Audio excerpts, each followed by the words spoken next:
tentang uh, internet marketing.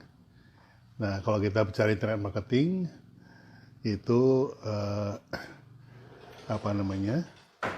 Ada yang berupa aplikasi, ada yang berupa browser, menggunakan browser, menggunakan web, ya, bisa juga menggunakan website, gitu. Macam-macam caranya. Bisa juga menggunakan WA. Nah, saya akan mengkhususkan tentang komunikasinya. Jadi bagaimana komunikasi pun juga saya khususkan untuk content creation-nya.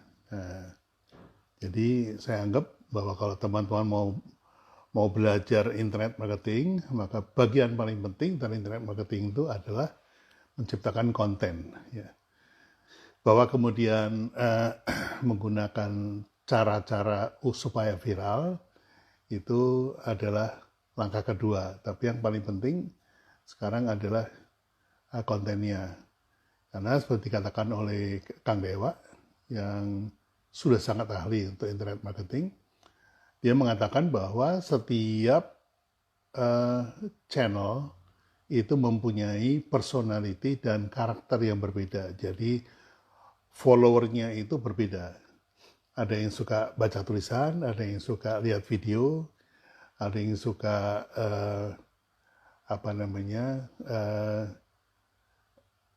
ya audio saja seperti podcast misalnya. Nah, ini tentunya kita membutuhkan sebuah konten. Nah, dalam konten itu saya bagi tiga kelas, ya. Yang pertama adalah kelas what to say. Jadi apa sih yang mau disampaikan, program apa, apakah program brandingnya, atau program marketingnya, atau program sellingnya. Nah, di situ kita bahas branding itu apa, tujuannya apa, purpose-nya apa, ya. Kemudian marketing itu ada 4 level, sekarang sudah marketing 4.0 dari marketing 1.0. Kemudian selling, ya, selling itu sebagai bagian yang melengkapi saja. Nah, yang kedua adalah kelas how to say. How to say itu gimana sih cara menyusun kalimat-kalimatnya, ya. Oleh karena itu di situ ada pelajaran copywriting, ada pelajaran audio, ada pelajaran visual, audio visual. Jadi nanti diajarin bikin copywriting, ya. Copywriting itu meliputi 3, headline, body copy, dan baseline. Nah, baseline ini kalau untuk brand campaign itu disebutnya tagline. Kalau untuk program campaign disebutnya slogan. Nah, intinya apa? Intinya itu adalah call to action. Jadi sederhana saja, tagline itu harus merupakan call to action karena tagline yang paling diingat oleh para calon konsumen kita. Jadi, nah yang terakhir adalah kelas untuk virality. Bukan bagaimana memviralkan di sosmed atau memviralkan di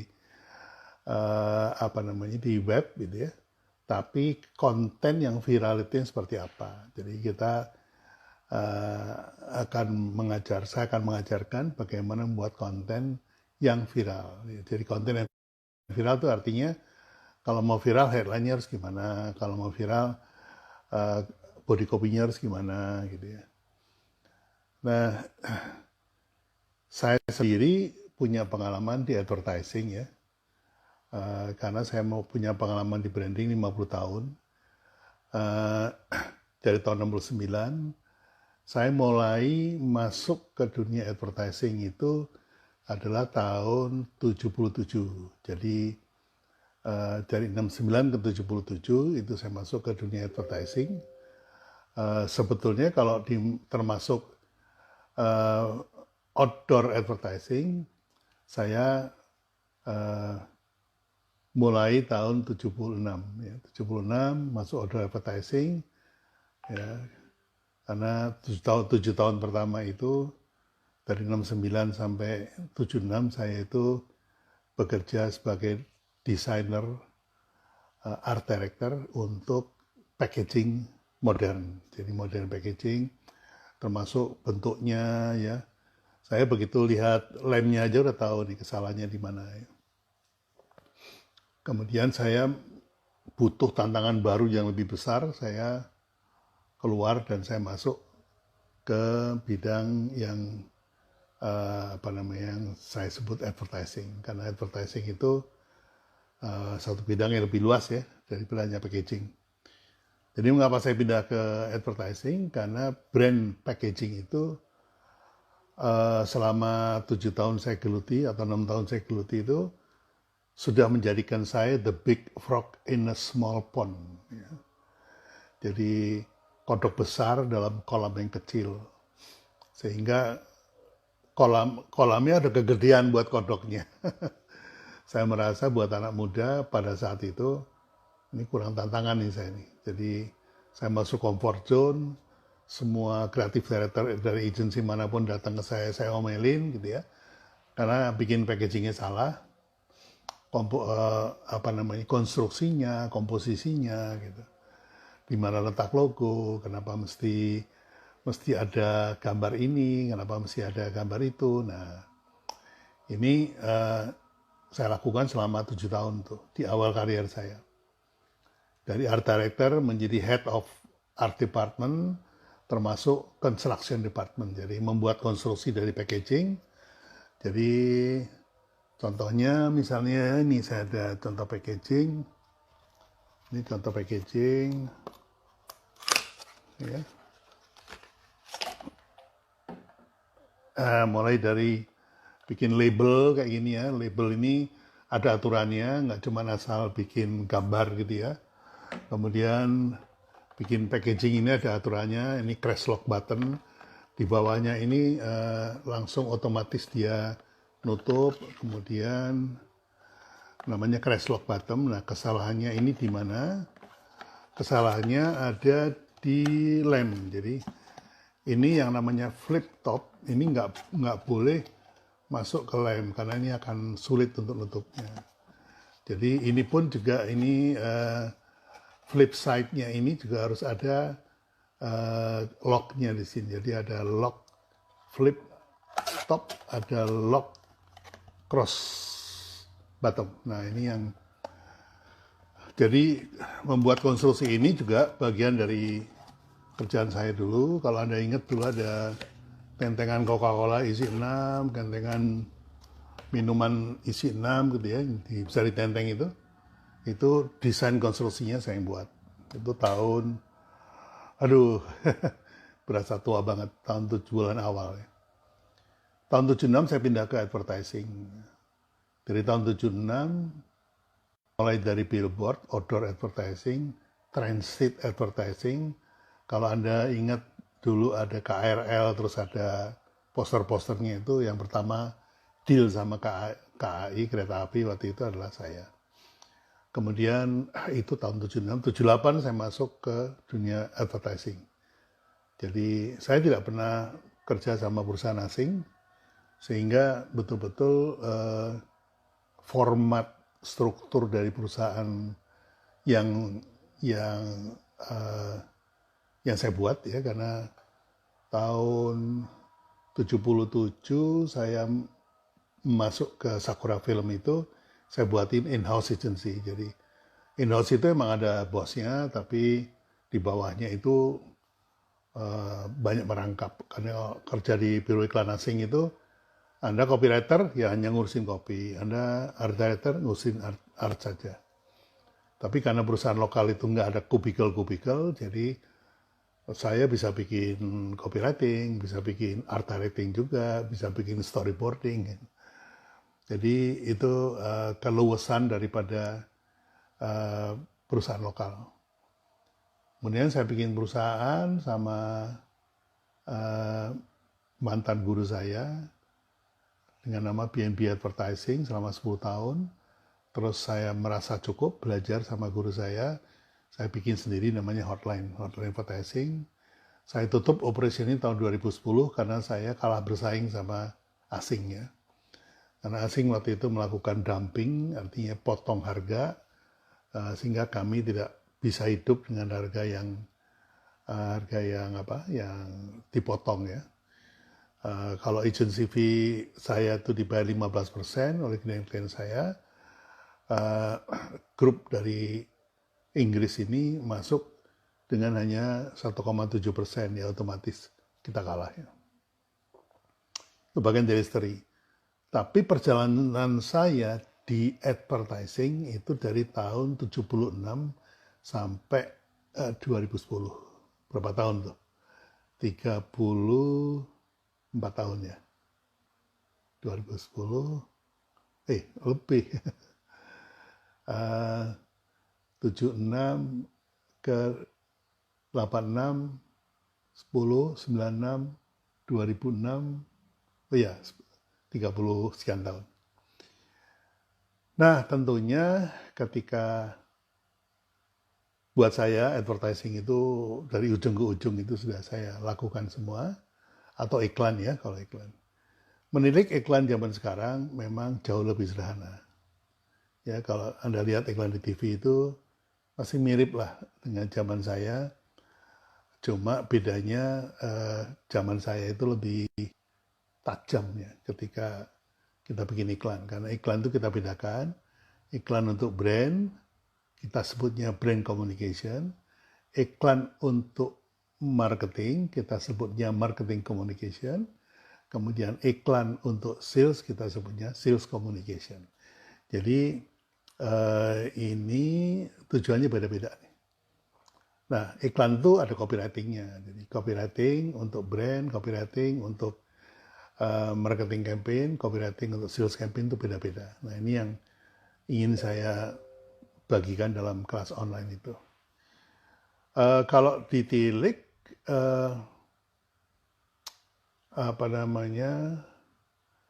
ditilik dari formatnya ya, iklan sekarang jauh lebih simpel.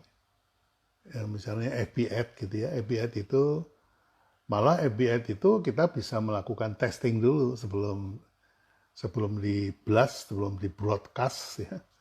Di testing dulu A atau B yang dipilih, yang apa istilah sekarang ya, yang punya, kalau saya dulu recall ya, sebutnya recall, yang masuk ke dalam ingatan itu yang mana.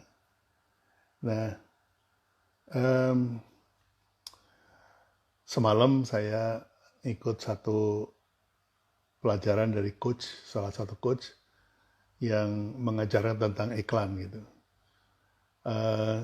Jujur aja saya rada prihatin gitu ya, karena yang diambil itu teori dari buku lama sekali ya. Buku pertama kali yang saya punya dalam masuk iklan itu adalah Advertising That Sell, itu dari David Ogilvy.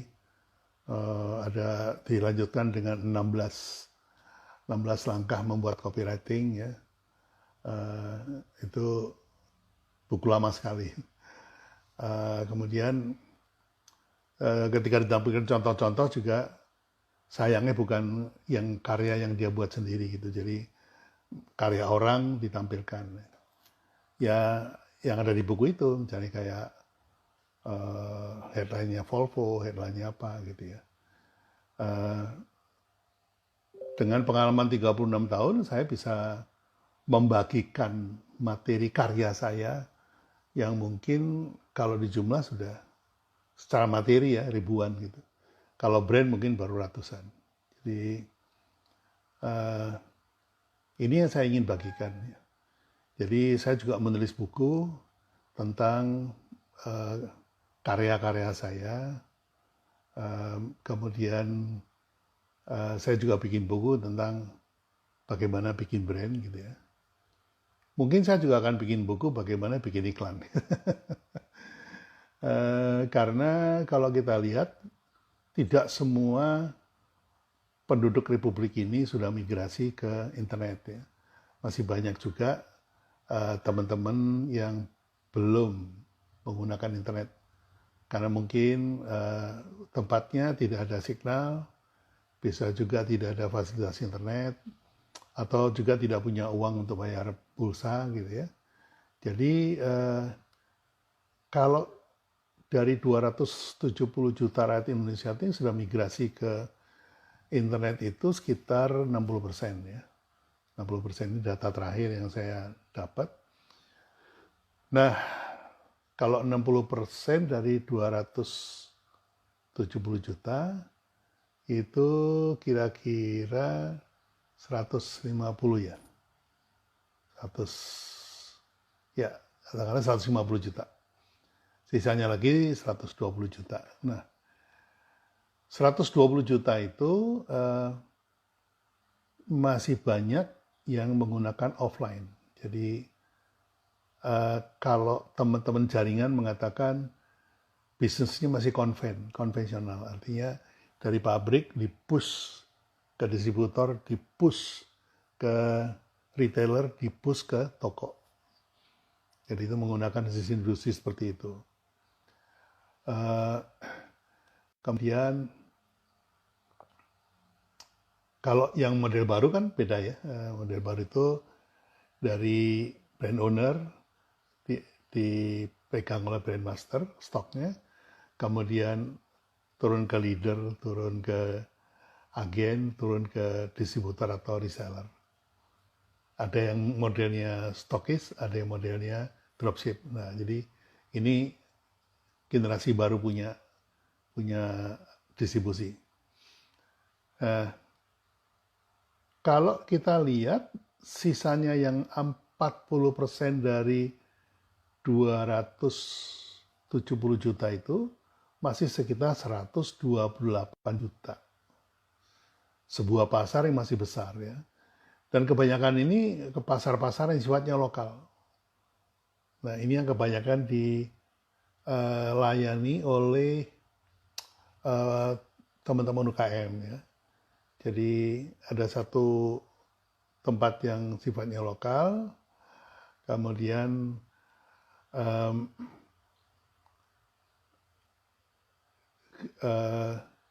sifatnya lokal dan saling melengkapi ya.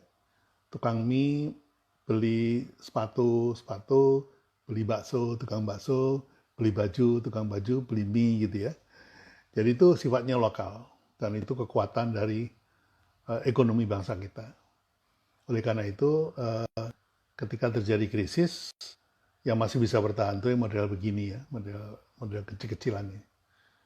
Yang justru tidak menggunakan internet. Ya.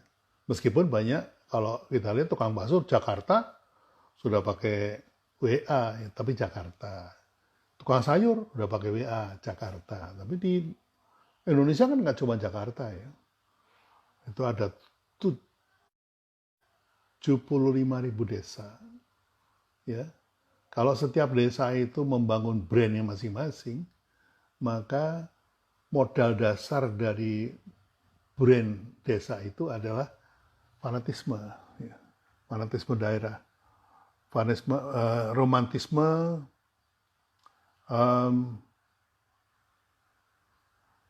romantisme, tempat kelahiran itu menjadi suatu yang fanatik ya. Saya lahir di Probolinggo, kalau ada orang yang ngebully Probolinggo, saya belain. Nah, itu bisa dimanfaatin sebetulnya. Jadi, oleh karena itu kemarin waktu saya ngobrol sama Mas Arto, kenapa justru pada waktu krisis ini UKM itu menemukan jati dirinya. Karena kalau ada ancaman, orang itu akan balik ke kandang ya. Seperti kerang ya, kerang itu kalau ada ancaman dia akan nutup. Itu nutshell namanya. Jadi kalau ada ancaman dia akan nutup. Kembali ke basic. Nah, back to basic, basicnya orang-orang Indonesia itu ya desanya masing-masing. Nah, desa masing-masing ini sudah punya suatu captive market yang fanatik dengan nama desanya. Ini yang berkali-kali saya sampaikan, berkali-kali di workshop saya sampaikan, bahwa bangunlah communal brand. Ya, karena communal brand itu modal dasarnya fanatisme. Jadi kalau anak-anak Bandung itu punya komunal brand namanya Bobotoh. Ya. Jadi kalau Anda kemudian menemui ketua organisasi ini menawarkan kerjasama, gimana kalau bobotoh saya pakai buat merek bakso saya gitu. Nah itu seluruh komunitas bobotoh akan beli baksonya. Kenapa? Karena organisasinya mendapat manfaat dari situ. Ya. Atau kalau yang di Surabaya, nih halo teman-teman Surabaya, ya bicara sama bonek ya, karena bonek itu kan sekarang dikelola oleh pengusaha. Jadi ya kita bayar lisensi aja lah, bayar lisensi berapa persen untuk kalau misalnya saya pakai nama bakso bonek gitu. Karena bayar lisensi, kemudian organisasi mendapatkan manfaat, organisasi punya kewajiban untuk mempromosikan bakso kita. Itu konsep communal brand. Bisa juga Anda memanfaatkan kota Anda atau desa Anda menjadi communal brand. Contohnya waktu saya develop Sate Marangi, itu yang dijadikan communal brand-nya adalah kotanya Purwakarta. Ya.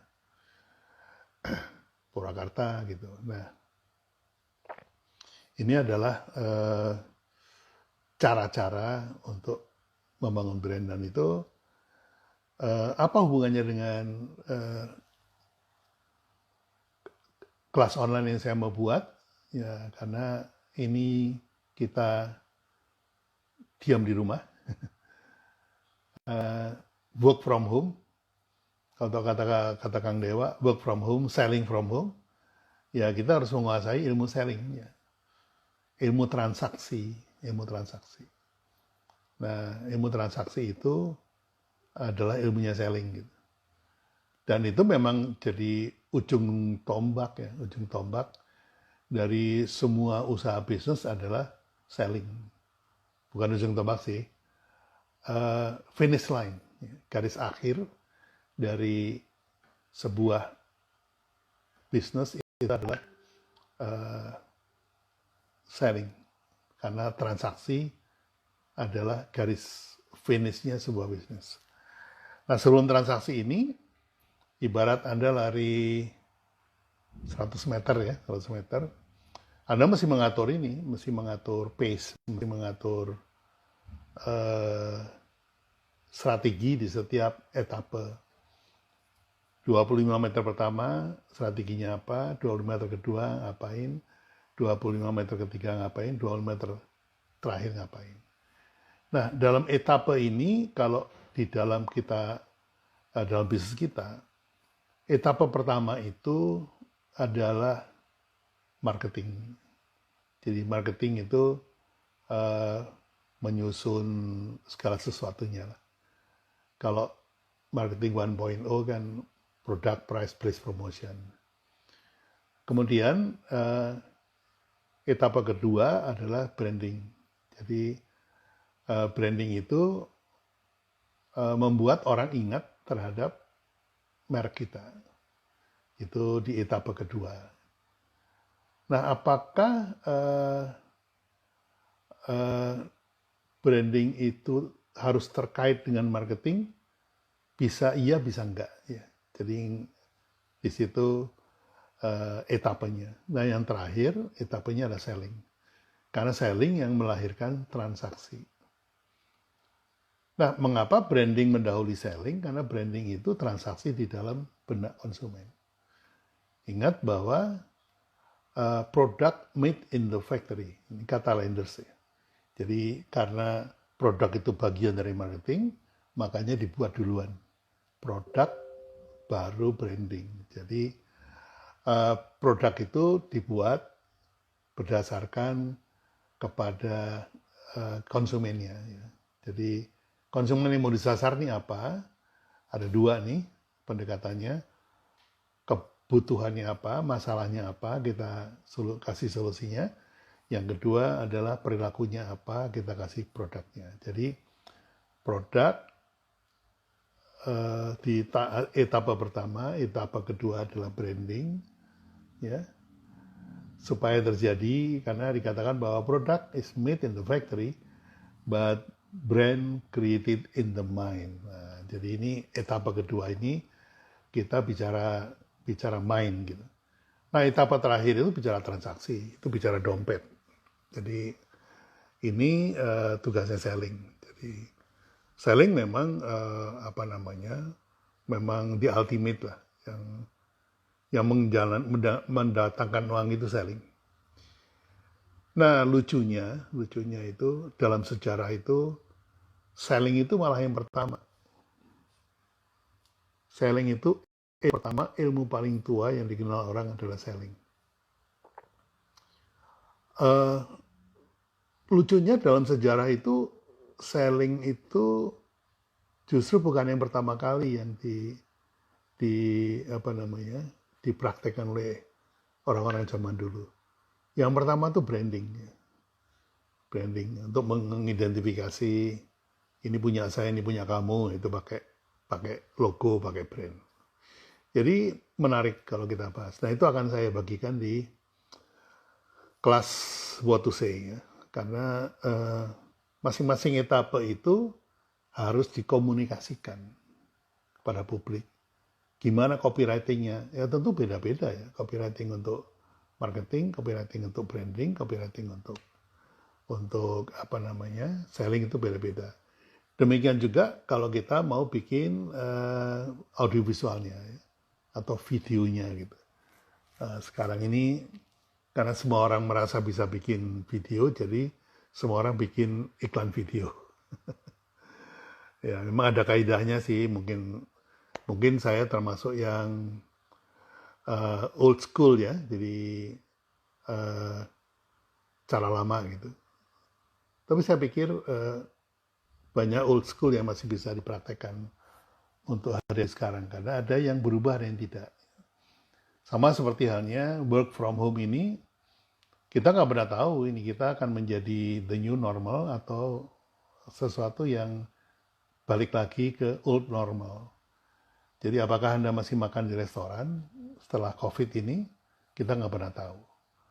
Mungkin yang dulunya biasa makan di restoran, terus karena tinggal di rumah dilayani oleh delivery, udah gitu berikutnya udah tidak lagi punya kebiasaan atau ritual makan di restoran. Karena ternyata di rumah pun bisa nikmat makan, kecuali yang rumahnya nggak enak ya, rumahnya serba minim gitu. Ya ruang tamu, ya tempat naruh motor, ya tempat tidur di sofa, ya tempat masak. Nggak enak buat ngobrol, ya pasti ya mereka outings ya. Nah itu kita pahami lah. Nah itu teman-teman, jadi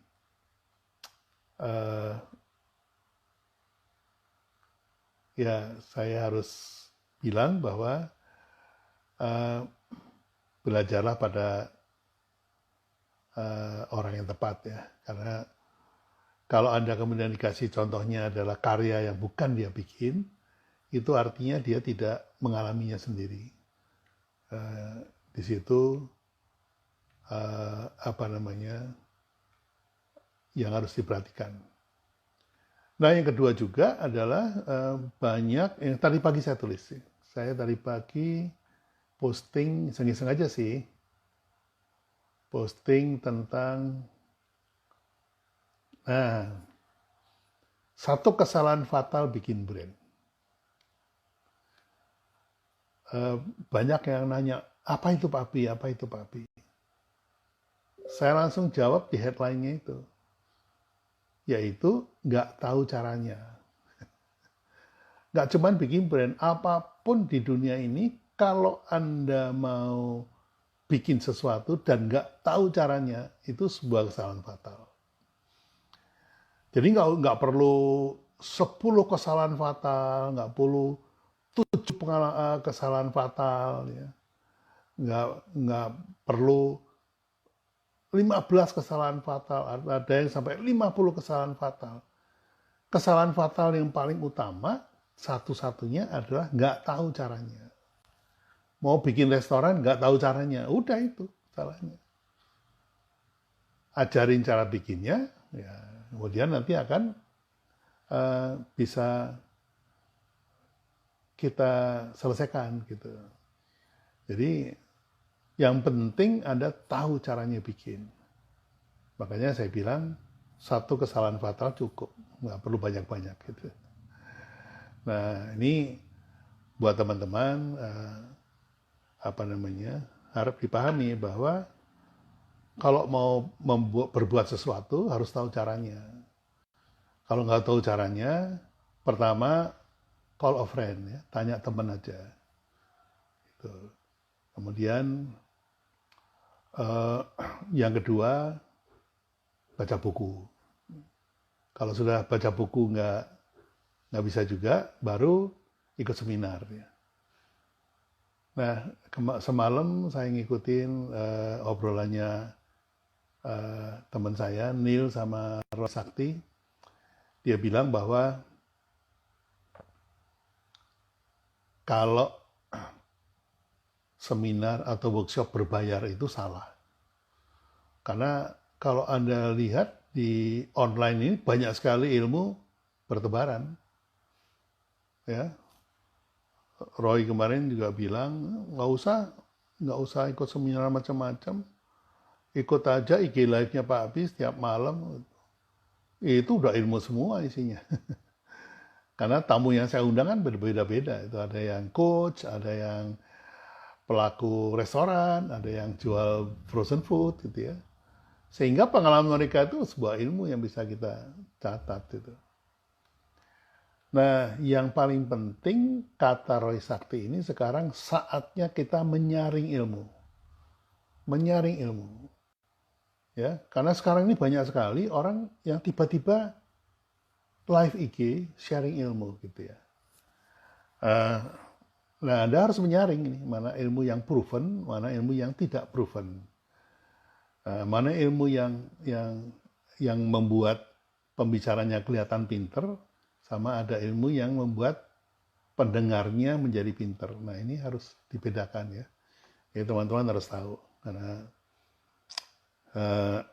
kalau kita perhatikan, kita tahu lah ya dengan mata telanjang kita tahu bahwa ada yang kepengen dibilang pinter, ada yang kepengen membuat pendengarnya pinter gitu ya. Itu kelihatan dari bahasa yang dipakai. Kalau bahasanya itu membuat Anda tidak mengerti, berarti dia mencoba untuk menunjukkan bahwa dia pinter. Gua tahu, lu nggak tahu, itu menunjukkan bahwa saya pinter, lu enggak. Gitu. Tapi kalau kita sama-sama tahu, nah itu berarti gurunya mau mengajak Anda untuk jadi pinter. Masalahnya itu adalah kata Sunil ini ada mind block. Ada mind block di dalam otak orang Indonesia. Yang namanya belajar itu harus ada guru, harus ada murid. Ya. Dan formatnya harus kelas. Guru berdiri di depan kelas, ada papan tulis ya, dia coret-coret gitu. Kemudian dia ngomong depan kelas dan ada murid yang mendengarkan. Ada meja, tangannya ditaruh di atas meja. Ini adalah mind block. Bahwa kita belajar itu tidak perlu harus bentuknya kelas. Terbukti sekarang, COVID ini membuat kelas menjadi hilang. Jadi ini the great disruption untuk sebuah persepsi tentang kelas. Ini kita dipaksa untuk belajar dari rumah. Sama, orang kerja itu harus kantoran. Ya, ngelamar kerja, kemudian dites, kemudian probation time 3 bulan. Kalau lulus baru kemudian diangkat menjadi karyawan. Datang jam 8 sampai jam 5 sore, pulang rame-rame. Ini adalah format persepsi yang dibentuk oleh masa lalu. Dengan adanya COVID ini ambiar semuanya. Ya. yang tadinya berangkat kantor jam 7 pagi sudah on the road gitu.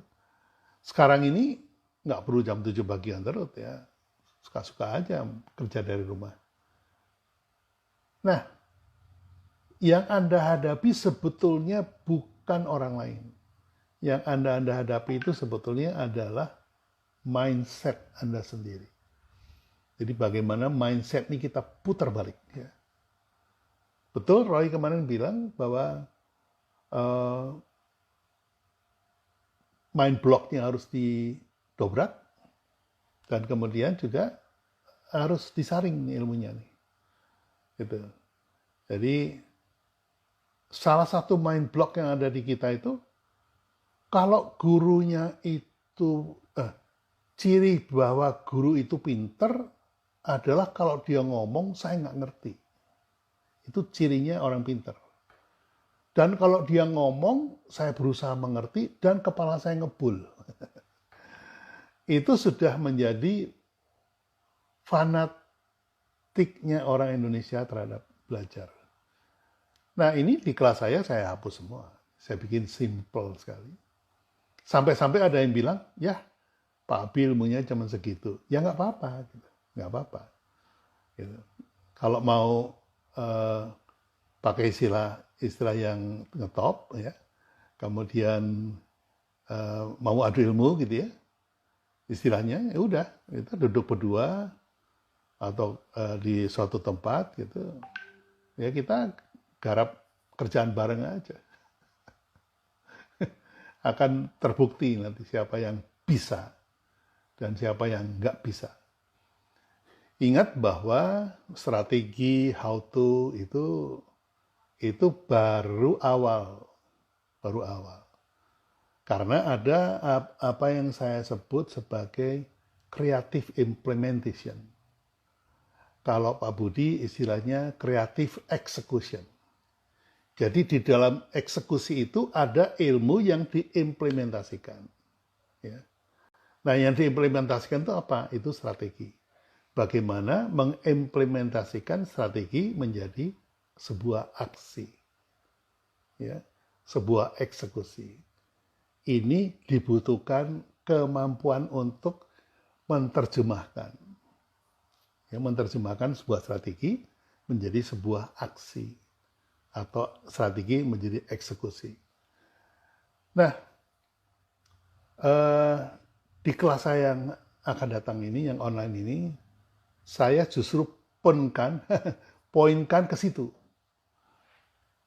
Jadi, strategi is one thing lah, itu urusan kalau istilah di arsitektur itu, di real estate itu, gambar biru, cetak biru, blueprint itu urusan arsitek.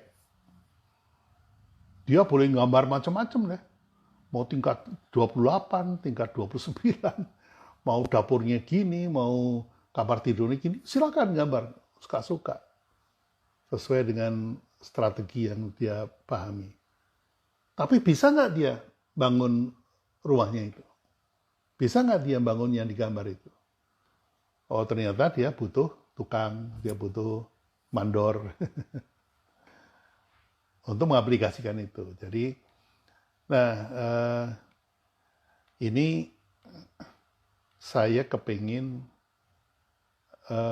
membuat Anda tahu bahwa copywriting itu gini loh. Copywriting untuk branding itu gini loh. Nggak perlu bikin sendiri ya, syukur-syukur kalau bisa sendiri ya. Saya buat copywriting strategi yang simple banget sampai semua orang bisa nulis. Itu kebanyakan, mungkin 60% dari alumni workshop saya itu bisa menulis copy. Karena memang ada bagian di situ bagaimana mengimplementasikan sebuah strategi menjadi sebuah copywriting. Nah itu yang ingin saya sampaikan. Jadi saya sedang buat persiapan teknis tentunya, termasuk saya meningkatkan kapasitas dari bandwidth rumah saya ini. Karena kalau di kantor bandwidth-nya ya gede karena saya pakai FO ya, fiber optic. Untuk upload-nya itu gede. Jadi kalau misalnya saya ngupload apa namanya atau live di YouTube gitu, ya nggak ada masalah gitu. Karena bandwidth-nya paling nggak 5 Mbps tersedia gitu. Tapi kalau di rumah saya ini cuma berapa ya? 2 Mbps kali ya. Karena pakai First Media. Nah, saya persiapkan, mudah-mudahan minggu depan sudah siap. Jadi paling enggak awal minggu depan atau awal minggu berikutnya kita sudah siap untuk buka kelas. Ya. Buka kelas. Jadi teman-teman juga punyailah target bahwa selama tinggal di rumah ini hasilnya apa. Ilmu apa yang mau dikuasai selama Anda di rumah.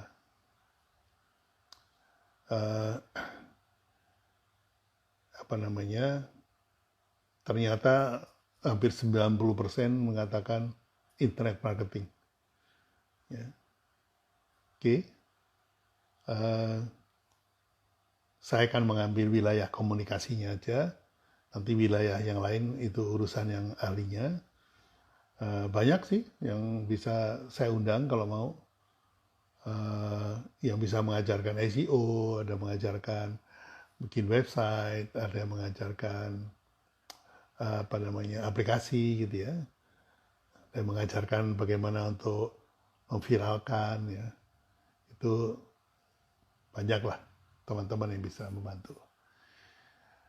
Nah, itu aja yang ingin saya sampaikan. Nanti jam 4 sore saya akan live bareng dengan salah satu alumni saya yang sudah sukses dengan restoran Timur Tengahnya. Dia menggunakan resepi dari Yaman. Saya pernah diundang ke restorannya di Bandung dan itu emang enak sekali. Ya, nah waktu itu saya himbau sama teman-teman bahwa kalau dine-in itu kegiatannya offline.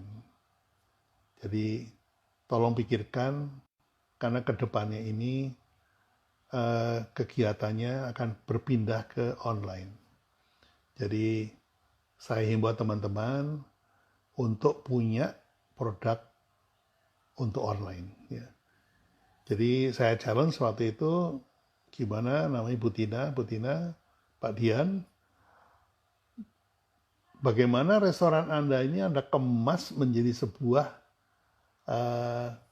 produk yang bisa dijual secara online. Atau lebih jauhnya lagi bisa diekspor ke luar negeri. Nah, ternyata beliau berhasil. Nah, nanti kita akan bahas sama-sama.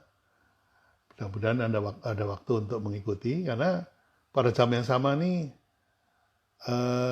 banyak yang juga online ya, live IG. Kalau nggak salah Pak Mardigu Wawik juga jam 4 sore sampai jam 5. Kalau Pak Mardigu itu kan memang orang makro ya, jadi ekonomi makro luar biasa nih. Kalau saya memang ekonomi mikro, jadi bisnis itu ekonomi mikro. Termasuk Pak Budi juga ekonomi mikro, meskipun makro itu hanya menjadi pertimbangan sebagai informasi dalam menentukan langkah. Kalau analisa SWOT misalnya itu adalah ada analisa makro di situ. Nah, ini ada yang nanya ke saya, ngejar terus, satu kesalahan fatal bikin brand itu apa? Udah saya jawab, kesalahan fatal untuk bisa bikin brand itu adalah tidak tahu caranya. Itu. Pelajari caranya untuk bikin brand. Udah itu aja. Sama dengan kalau misalnya saya tanya, Satu kesalahan fatal untuk buka restoran. Itu jawabannya cuma satu. Kesalahan fatal buka restoran adalah kalau Pak B tidak tahu caranya. Kalau tahu caranya, nggak ada yang fatal. Canda aja sih sebenarnya. Mas Ranaka, iya nih, nggak maraton juga sih. Malah hari Jumat kemarin lebih maraton lagi sih. Jam 1 udah mulai sampai jam 3 konsultasi, one on one consultation. Kemudian jam 3 saya live sampai jam 4, jam 4 saya live sampai jam 5. Dan itu hari pertama puasa. Yang mudah-mudahan saya diberikan kekuatan untuk bisa bicara sekian jam sambil memindahkan fokus dari puasa ke sharing. Oke, teman-teman sekian dulu. Nanti saya break dulu 5 menit. Setelah itu nanti akan online lagi dengan bintang tamu saya hari ini, Bu Tina Wahyudi, pemilik dari pemilik dari Sahla, nasi rempah Sahla, itu resepi Yaman Timur Tengah. Oke, ini ada pertanyaan ya, yang saya jawab dulu. Pak B kasih kisi-kisi buat agensi properti syariah. Mas, agensi itu semua sama. Ya. Saya mau yang syariah, mau yang nggak syariah, sama aja. Agensi itu sama. Yang penting harus kreatif. Kalau Anda tidak kreatif, jangan bikin agensi. Nah, saya sudah jawab juga kemarin di message, IG message. Usahakan Anda bisa memadukan 3 unsur. Fast, good, and cheap.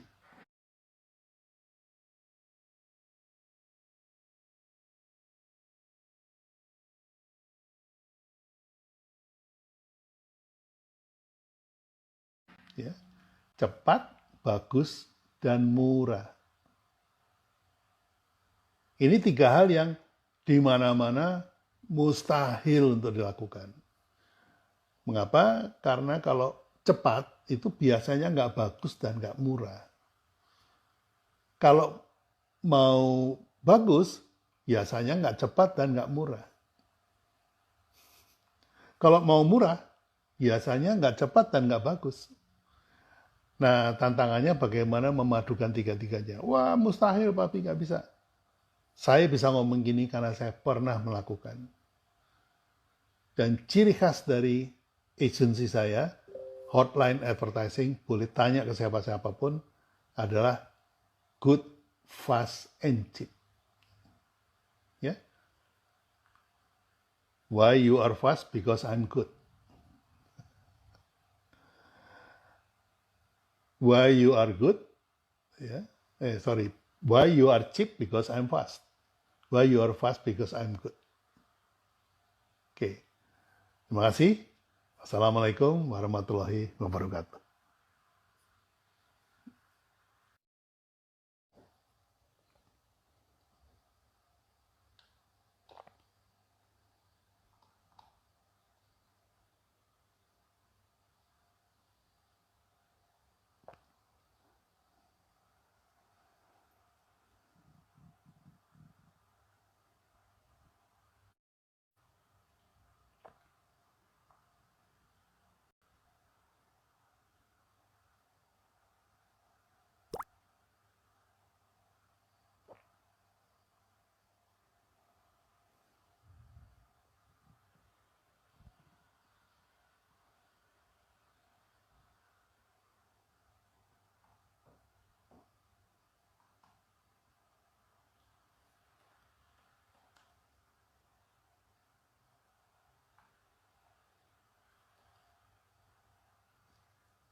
Assalamualaikum warahmatullahi wabarakatuh. Bagaimana suara saya bisa ditangkap dengan baik? Cukup jelas? Selamat ketemu kembali bersama saya dalam acara atau dalam tajuk yang berjudul Bedah Brand Ramadan 1441 Hijriah. Ya, jadi sore hari ini kita akan ngebahas tentang nasi rempah sahla yang membawa suasana Timur Tengah di rumah Anda. Ini sebuah challenge yang saya lemparkan kepada Bu Tina Wahyudi sebagai founder dari nasi rempah sahla ini bersama Pak Dian Sukeri yang restorannya sukses luar biasa. Saya challenge untuk bagaimana membawa hidangan restoran itu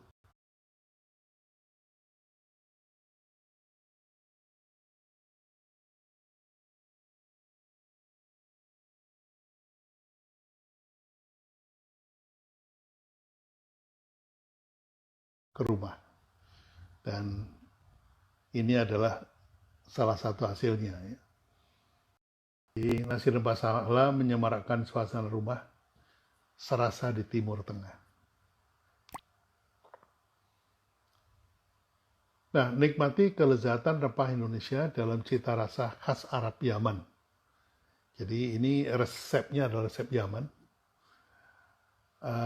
Menjadikan siap momen menjadi spesial dan meriah. Ya. Sahla nasi rempah instan sudah lengkap dengan beras long grain, beras basmati, minyak samin, rempah, bumbu saffron merah, dan kuning. Untuk membuat nasi rempah di rumah semakin mudah karena Anda hanya perlu menggunakan rice cooker dan kaldu ayam atau kaldu daging. Ya. Semudah chef memasak, siap disajikan dalam waktu hanya 45 menit. Ini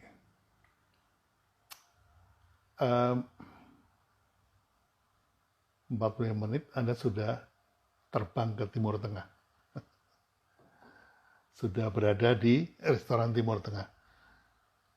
Kalau harus benar-benar ke Timur Tengah berapa jam tuh? Pesawatnya aja 9 jam ya. Dan sekarang lagi tutup, lagi nggak boleh. Saya menunggu Bu Tina.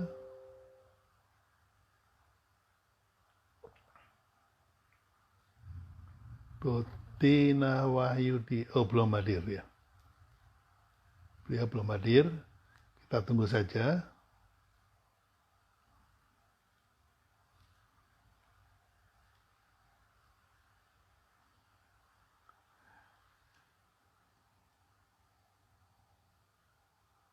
Ya, Bu Tina belum hadir. Kita tunggu sebentar lagi. Nah, ini caranya simpel ini. Cuman ada 7 langkah saja. 7 langkah Anda sudah bisa menikmati nasi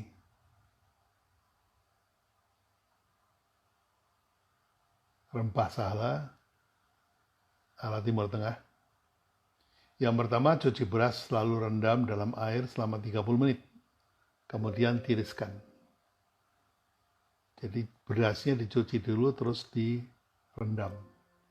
2. Masukkan minyak samin dan rempah kering ke dalam rice cooker. Aduk hingga panas mendidih. Lalu masukkan beras yang sudah ditiriskan. Masukkan air kaldu 800 ml, bumbu, dan aduk kembali. Kelima, masukkan beras yang sudah ditiriskan ke dalam rice cooker. Kemudian ditunggu selama 30 menit. Jadi yang pertama itu tadi 15 menit. Berikutnya adalah 30 menit. Buka rice cooker, masukkan saffron warna kuning 2 tetes, dan warna merah 2 tetes. Kemudian tutup kembali, biarkan rice cooker dalam kondisi warm selama 15 menit. Kemudian diaduk, nasi biryani siap disajikan. Wow. Jadi sampai lupa nih kalau lagi puasa ngomongin makanan. Untuk mendapatkan air kaldu, didihkan air 1 liter untuk 500 gram daging kambing sapi selama 50 menit atau 900 ml air untuk 500 gram ayam selama 30 menit. Jadi Anda boleh tambahkan daging sapi, daging kambing atau daging ayam. Kemudian menyajikan sajian spesial semudah chef memasak dalam waktu 45 menit. Baik. Ini Bu Tina belum kelihatan nih.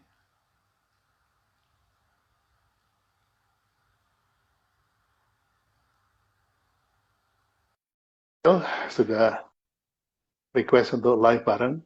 Saya sudah undang. Mudah-mudahan tidak ada masalah dengan bandwidth.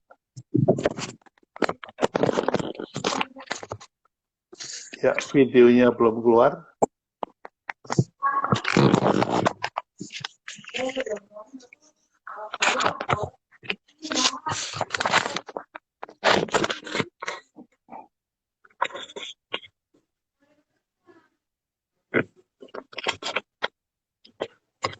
Kita tunggu, kelihatannya ada masalah untuk login. Belum muncul, suaranya udah masuk. Assalamualaikum, Bu Tina. Waalaikumsalam Pak Bi, apa kabar? Baik, ini Bu Tina videonya belum keluar. Apakah Bu Tina menggunakan Android atau iPhone ini? Android Pak. Android harusnya nggak ada masalah, karena saya juga pakai Android. Begini, Bu Tina keluar dulu, nanti coba login lagi ya. Saya keluar dulu ya. Siap.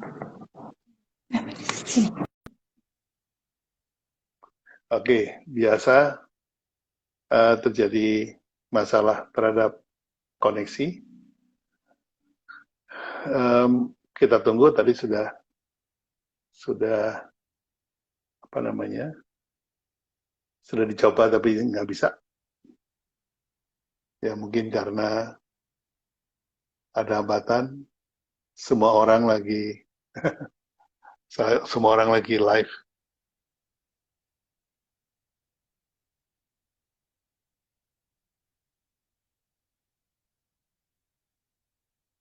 Ya, ada yang request tapi bukan dari Sahla. Ini untuk Mas Pendino, kita lagi live khusus dengan tamu undangan saya, yaitu Bu Tina dari Sahla Official. Mudah-mudahan nggak ada masalah koneksi.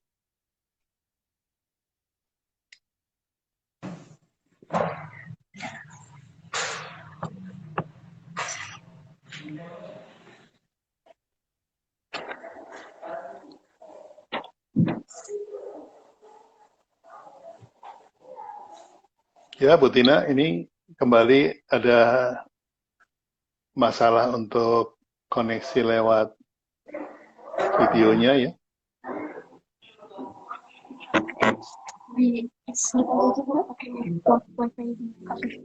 Oke Pak, saya memohon izin untuk coba lagi sebentar.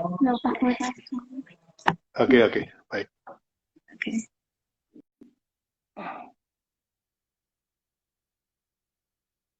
Ya, ini memang masih menjadi masalah, hambatan, yaitu teknologi. Karena di antara dua perangkat yang kita pakai, itu ada yang namanya koneksi, dan itu mau tidak mau masih merupakan hambatan. Ya.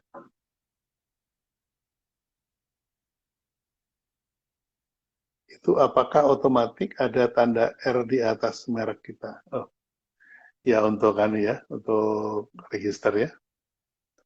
Itu memang harus sudah terdaftar, sebaiknya dikasih tanda R dengan lingkaran. Ya. Oke, jadi sekali lagi Putina Wayudi ini adalah alumni workshop saya yang beliau apa namanya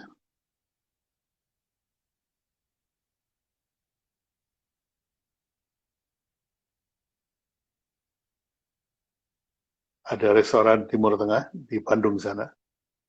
Yang nggak salah di jalan apa ya, di jalan Gandapura apa nggak salah ya.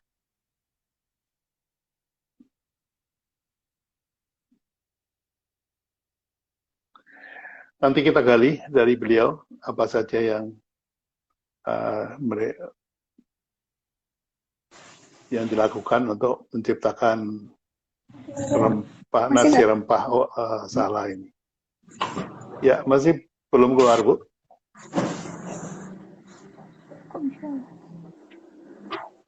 Visualnya belum keluar.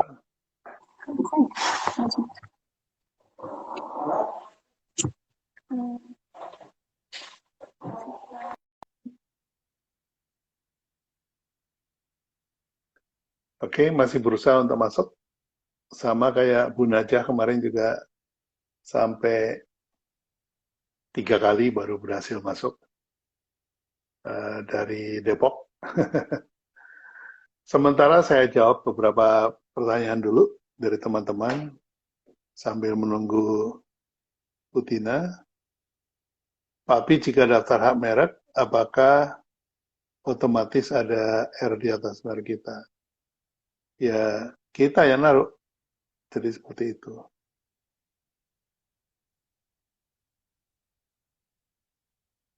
Bu Asih Jogja, Sifon Alif, gilirannya besok sore kita bahas bagaimana Bu Asih itu merintis bisnisnya.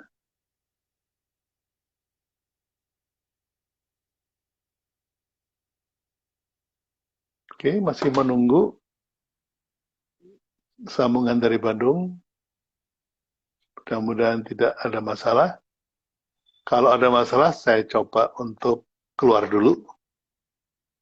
Kemudian kita coba sekali lagi.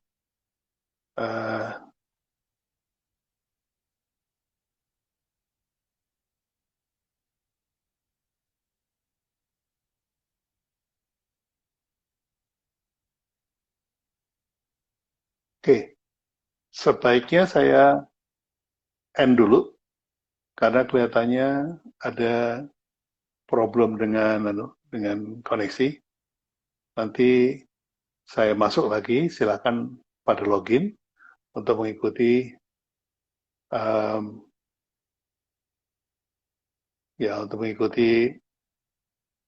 bincang-bincang saya dengan Bu Tina.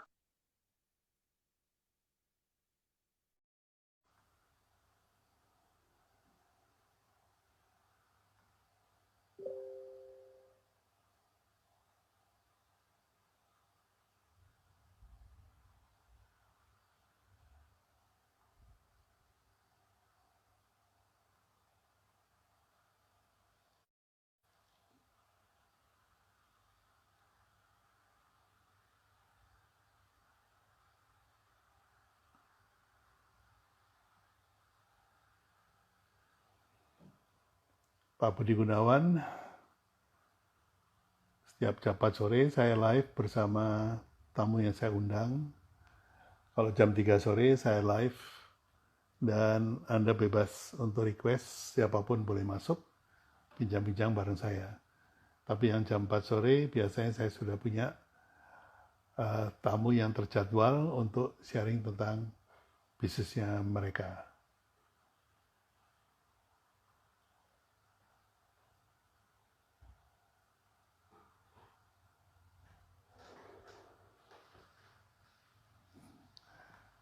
Ya. Ya, thank you.